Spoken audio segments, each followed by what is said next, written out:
Hi, how are you? Hello, everyone. Thank you for joining us at World of Pets podcast. We love having you here on a weekly basis.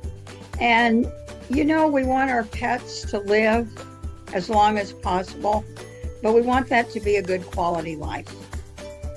So, to that end, we on this podcast explore all things about pets and animals so that we can have them around for a long time, but they are living a quality life.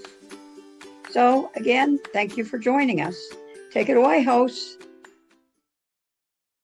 Welcome to the World of Pets podcast. We have got a wonderful topic tonight, how dogs learn and the truth about dog behavior. We have a brand new guest, Robert Kaizer, but I want to welcome in Anthony, the great Anthony, by the way, to this. And let's talk about a little bit about Canine Friends and Foundation. Canine Friends Foundation?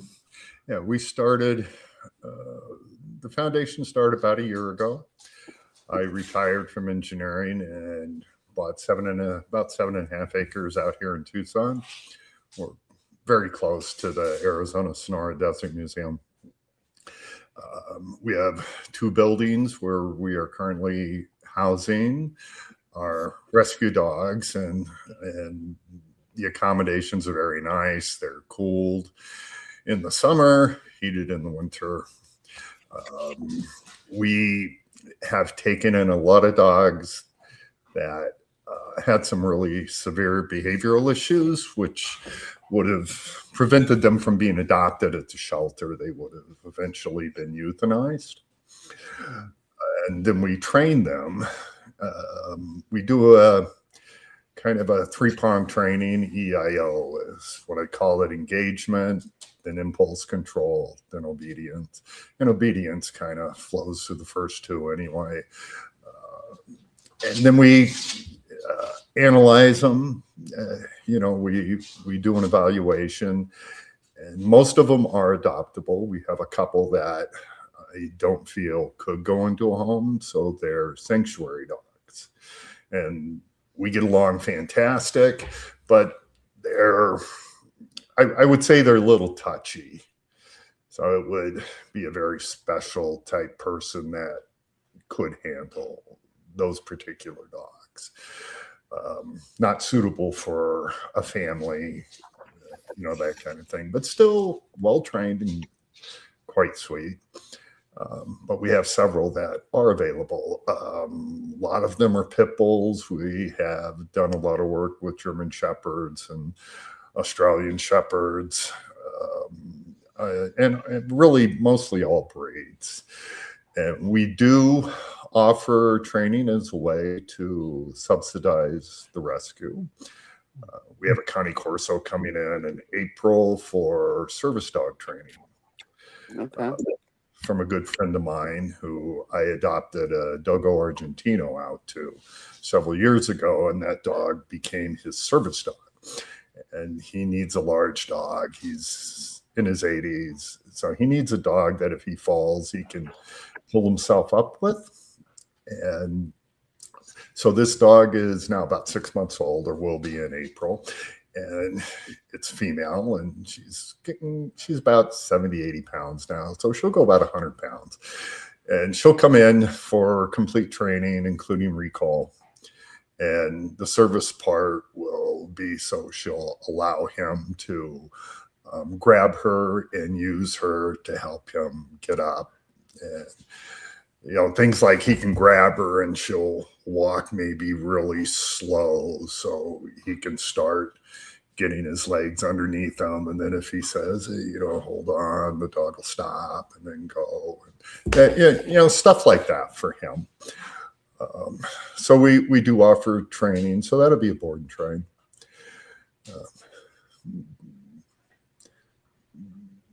So how have you paired up with that kind of training and that kind of opportunity for people?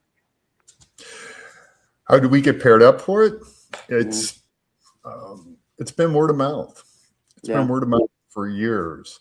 I don't have a training. I have a website that I'm still finishing up, but I don't advertise training. I haven't had to. I've spent several years in the Phoenix area with the whole goal of keeping rescue dogs in their homes, and I've worked with hundreds of them, and we've been really successful with that because rescue dogs can carry baggage, and people need to be educated in how to deal with that properly so they can have a lot of fun with their dogs. And a lot of dogs, regardless of being rescued, suffer from reactivity, leash problems. So we teach them that, and it's usually a handler situation more than the dog, but we have a protocol we go through, several steps that teaches the dog to not react, to analyze the situation, to come back to the owner. Recall is very critical with that part. So that after time, and it takes time, it can take a couple of months, then they can go out and they can walk their dog around other dogs. And some dogs will react to people, but we teach that too. And then they can start walking their dogs around other people so that they can have a comfortable relationship with their dog. And relationship building engagement is the most important part of dog ownership. You want a happy dog, but one that's also going to behave properly. You don't want to turn your back and they jump on the counter, which is, normal food. That one's really tough because I have even my own. They get pretty smart and they're like, yeah, he's in the bathroom. If you turn your back, I'll jump on the counter. Yep. Some of them are wicked smart, but they can be taught it. But it does take consistency, and probably the most important thing in dealing with dogs is clarity. They need to know when you're saying something, it means the same thing every time. If you're not clear all the time, you can create a chaotic environment, and the dog is like, I'm not sure, and it can cause stress to the dog. And there are times, very rare, but there have been times we've needed to put dogs on some behavioral medication. Some dogs have to stay on it forever. It depends on the amount of their anxiety and if it's genetic. And there is certainly anxiety that is derived from genetics. I mean, we see that. You saw the wolf you were talking about in Washington. A lot of the wolves you see today, they're a little anxious. They're not as friendly as, say, they were before this country was settled. They're a little more gregarious, but those were the easy ones to eliminate. So the ones that were left were the ones that were more skittish and afraid. And since dogs did come from wolves, that genetic structure exists, and it can get passed into certain dogs. Sure. But it's pretty rare that I have to use Prozac, on a dog. And it's a serotonin function. If they don't generate enough serotonin concentration in their brain, then they're always going to be a little bit on edge. They're not going to be really happy. It's going to be hard to. Serotonin also builds confidence, and it's going to be difficult to build confidence in a dog if they always feel like they're living in a state of stress. Right. And we call that allostosis. There's homeostasis and allostasis. And homeostasis is just how we normally behave, how we hang around. It's our stress levels normal. But in animals and people who are suffered chronic stress, they go into this state of allostasis, which means they're above homeostasis, but just below, going over threshold. So it doesn't take much stimulus to push them over threshold. So, our job is we want to get that dog to understand that you need to relax, you need to control yourself, you need to learn how to do that. because then the dog's a lot happier as well. So we do a lot of behavioral conditioning here. It's kind of been our. I'm sorry. Talking about behavioral and emotional things with dogs, it's kind of going to move us into a good segue for a topic here. And there's a question in the comments that I think will tie into one of the questions that we have in our pre-production meeting, and that is somebody in the comments said, I have two cane corsos. They are amazing dogs, but a lot of dog. You're talking about dogs being stressed. So when you talk about something like a cane corso, which is a big dog, being a lot of dog, what are some signals that dog owners are missing to tell when a dog is stressed, so that doesn't get to the point where they are giving them up, like in what many of the situations you're dealing with? Yawning. When a dog rarely yawns if they're tired, they yawn when they're in stress. Apollo Ono, a speed skater in the Olympics a while back, he used to yawn before every competition because it was a stressful competition. Dogs do the same thing. Yawning. Sometimes being hypervigilant, too vigilant about their environment. Constantly moving their head, constantly looking for something. It's like they're on guard instead of just their tongue hanging out the side of their mouth, walking around, going, "Yeah, this is cool." Tails being tucked, and people will know when a tail is tucked when it's wrapped way up under their genitals. You can see that, yeah, clearly that dog's stressed. But there are other signs where the tail is slightly tucked.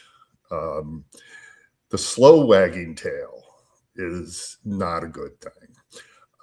For example, and another one is that people might think is cute, but it's not. It's really a signal. Is if you've ever taken your dog on a walk, and they'll smell everything hanging around, and they might smell some poop.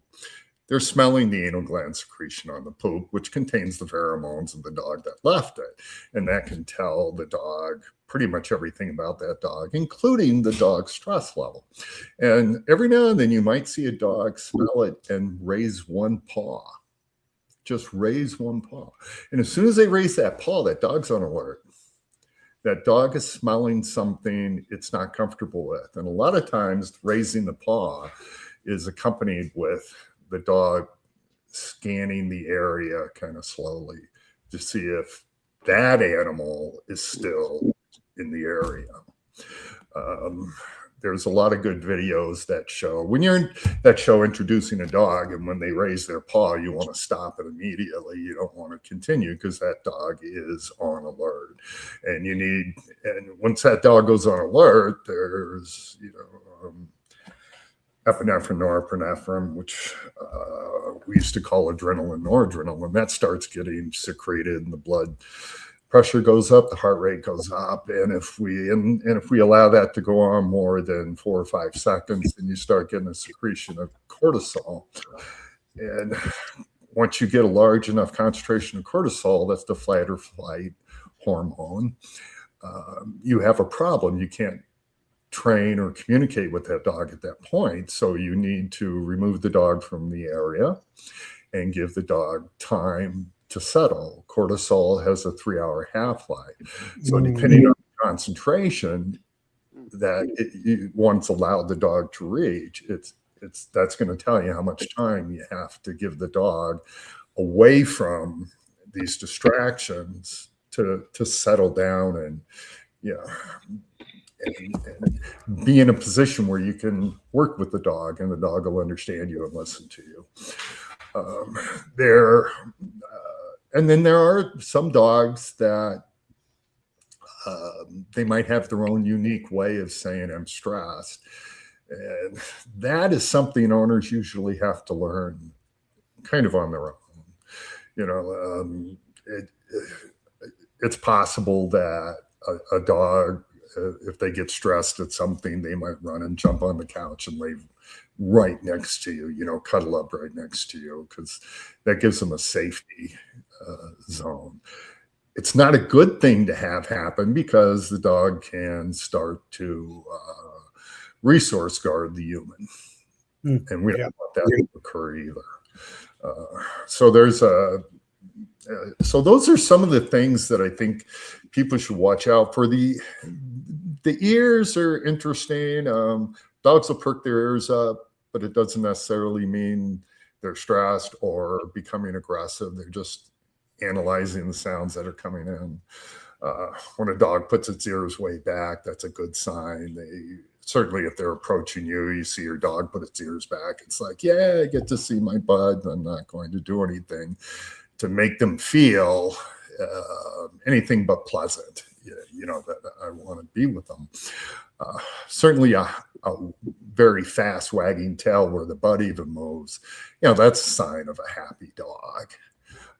But the slow moving tail, that's something to be a little worried about. Certainly focus. If a dog starts to focus on something, that's another thing, because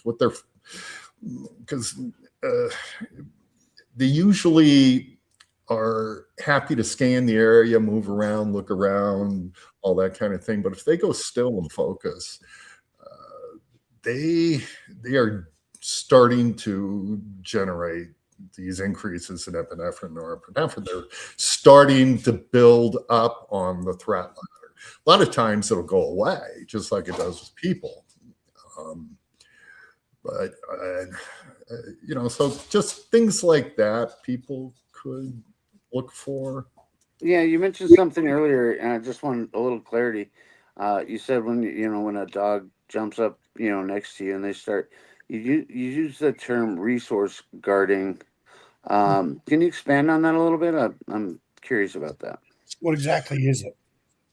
Resource guarding? Yeah. Resource guarding can be very, very dangerous with regard to dogs. So, and it's best to, if you can do it with a puppy, you can usually eliminate it from the beginning. But with rescue dogs and older dogs, a lot of them do resource guard. The most common one is they resource guard food. You put food down. If you're to walk by or get close to their food, some dogs will start to growl, or their head will just stop moving. I mean, they'll go still.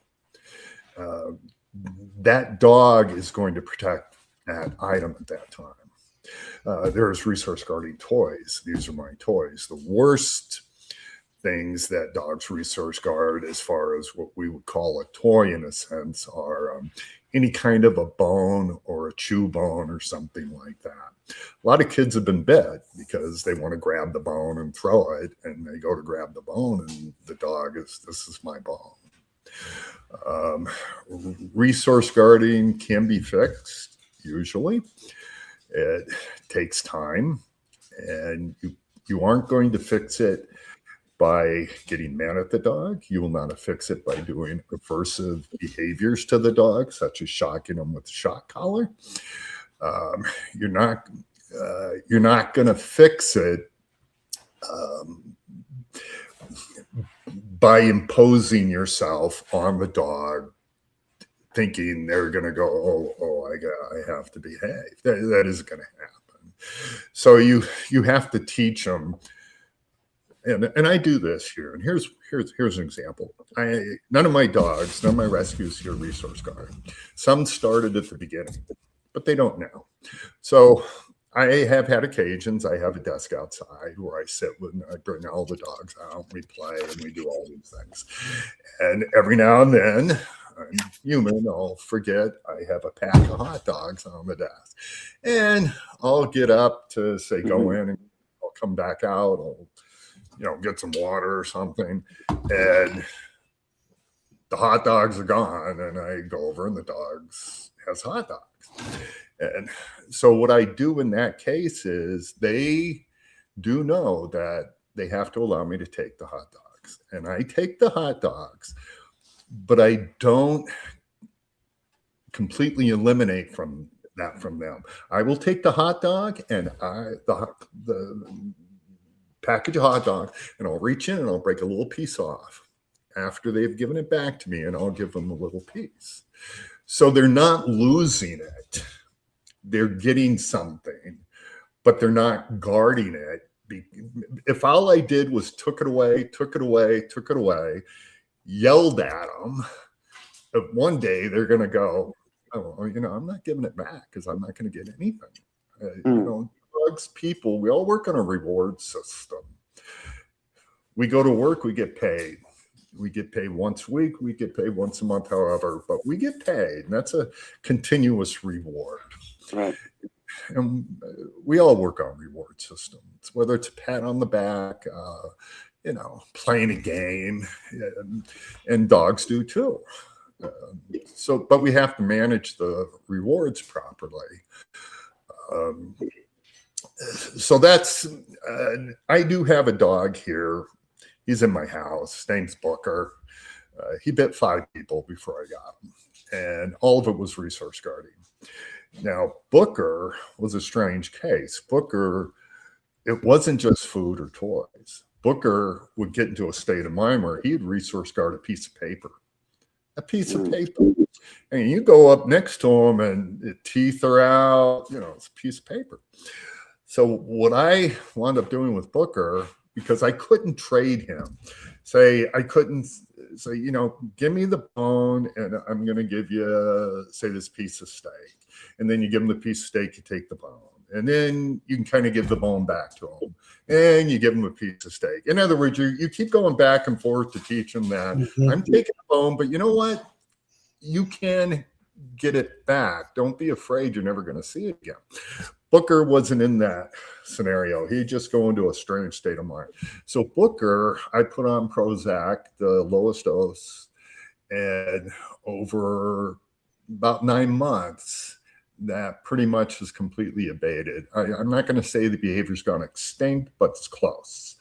During that time, it was a couple of months he'd started, then it was 3 months he'd started, and this has been a couple of years now with him. So I am weaning him off the Prozac. Before that, when I started to wean him off that little bit, it would recur quickly. So, part of the thing, if you want to extinct the behavior in a dog, you can't allow them to self-reward themselves by continuing the behavior. Resource or dog reactivity, if they continually react, they'll just continue to react more and more. So, one has to, there's a nice protocol one can go through to eliminate that behavior. Very so good. it's yep. Robert, so that we can move on to another point, because we're going to run short here on time. We definitely want to have you back on. But we want to talk about rehabilitation of an abused or disabled animal.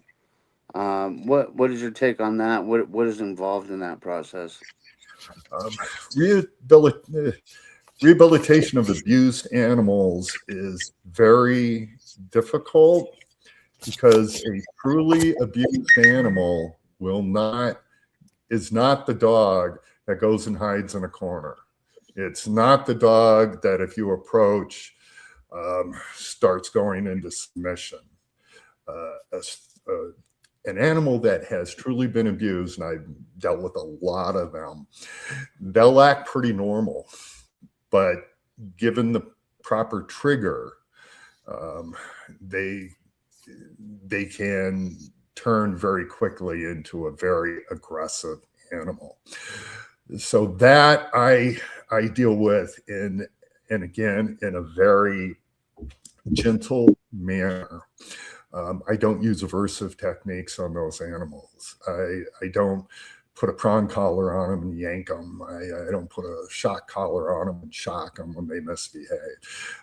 That isn't going to work. It's going to make it worse. And it takes months for an abused animal. I have worked with blind dogs and deaf dogs. I have a deaf dog here. They're pretty easy to work with. The blind dog was great, Rocky. He's awesome. He knows the word watch, which means, there's something I'm going to hit, so I'm going to move a bit. And you give him a slight little tug on the lead, go this way, go that way. He's just the sweetest guy.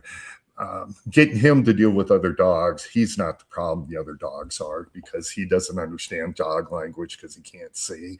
And so the other dogs, they're like, I don't know what to do with this dog. And that'd be difficult. But the abused dogs are not what a lot of people will say. This dog just seems like it was abused. And I go, why? Well, I put my hand on the top of its head and it ducks its head, and stuff like that. That's not necessarily true with an abused dog. That's kind of true with a lot of dogs, because some dogs are just head shy. And you don't know if you're getting an abused dog when you go to the shelter. It's true. It's really good to go through. I go through a complete evaluation. I test their triggers. I use sticks, belts, fly swatters. I don't hit them or anything with them, of course, but I do go through the motions as if so, to see if they trigger to some of these stimulus, so we know where we're at and we can fix it. And I never do that until after I've have complete engagement with the dog. I mean, till we're buddies, till we're bonded. Because I sure as heck don't want to get bad. I want them to, if I do something like that to them and that is a trigger, I want the dog to look at me in confusion. Like, this isn't you, what's going on? Absolutely. Awesome. Hey, so in the last few minutes here, tell us a little more about Canine Friends Foundation, and is your website active? I know you mentioned earlier you've been working on it. Is it up and running? How can people get in touch with you? How can they help you? It's pseudo active. You can go to caninefriendsfoundation.org. There are pages that I haven't finished off, that I need to finish off. I do have a couple of blogs on equipment, which it's a boring topic, but it's incredibly important. I've like those little latches, that people use on the leashes. Those are like the worst things on the planet. I have had dogs, how dogs shake, right? I have had dogs shake so much that thing will pop off. Oh, wow. Yeah. I've had that happen. I had that happen with this border collie I was working with. But during the time we're working, and they're always double leaded, the slip lead and then a clip lead. So equipment to me is really, really critical. But you can go to our website. My phone number is on there. We are starting, thanks to Christine and Val. You guys did a podcast with Val last week, I believe. She's just been phenomenally great with supporting us. And Christine, our president, she's just wonderful, and she's going to be moving down here soon. Because of them, we're gonna give a talk at the Kiwanis Club in a couple of weeks on this topic.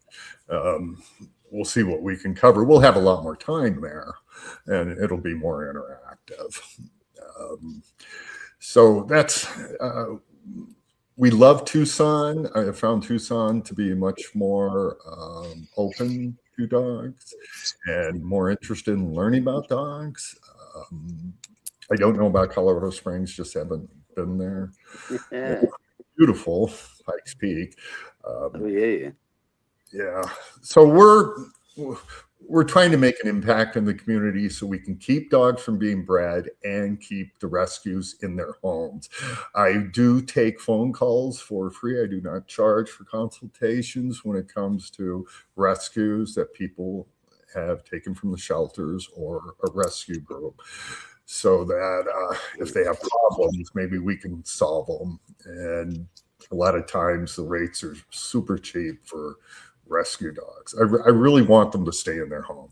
When they go back to the shelter, they don't have much choice. They're going to get euthanized because we're so full. Yeah, no, well, that's really sad.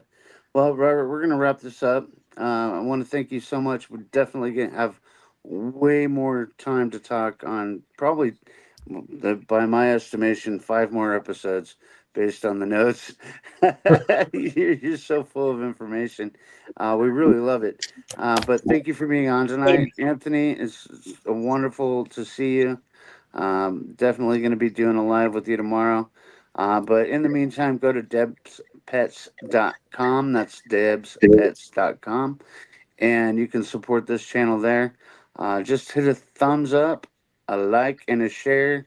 Leave a comment. That helps our metrics, gets the word out there. You know, Bobby, David must really like you because he said you're full of information. He told me I was full of something, but it wasn't information. Anyway, thanks for listening today. We appreciate you being on. To our viewers, we want you to remember you're not alone. You are loved. And we appreciate you.